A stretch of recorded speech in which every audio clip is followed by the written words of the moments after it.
ये भी सोचना होगा कि सेना के साथ साथ सत्ताधारी हुक्मरान चीन का नाम लेने से डरते क्यों हैं।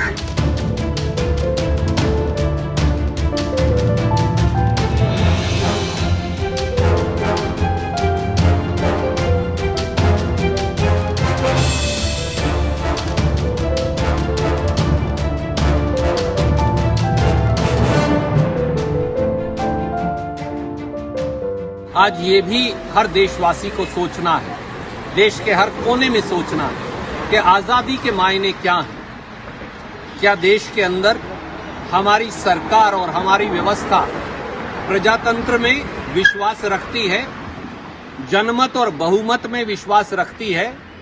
इस देश में बोलने, सोचने, इस देश में सफर करने, इस देश में कपड़ा पहनने, इस देश में आजीविका कमाने की आजादी है या कहीं ना कहीं उस पर अंकुश लग गया है।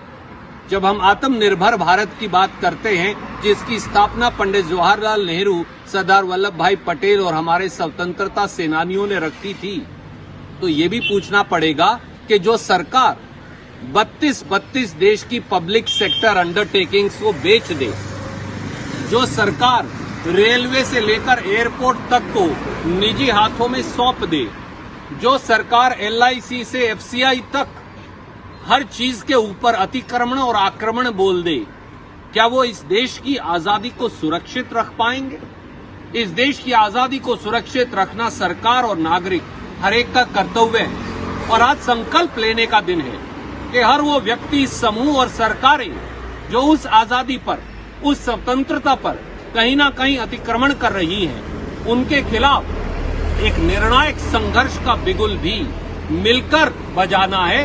प्रजातंत्र के आवरण के अंदर, प्रजातंत्र और संविधान की परिधि के अंदर यही सच्ची राष्ट्रभक्ति है और यही असली राष्ट्र धर्म भी है। भारत की सेनाओं पर 130 करोड़ भारतवासियों और हर कांग्रेस के साथी को गर्व है।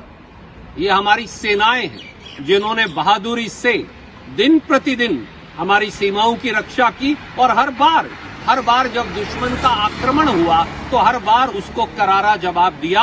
हमारी तीनों सेनाओं को, हमारे ITBP, BSF, CRPF, पुलिस के जवानों को ढेरों सलाम। पूरा देश उनके आगे नतमस्तक है। और ये भी सोचना होगा कि सेना के साथ साथ सत्ताधारी हुक्मरान चीन का नाम लेने से डरते क्यों हैं।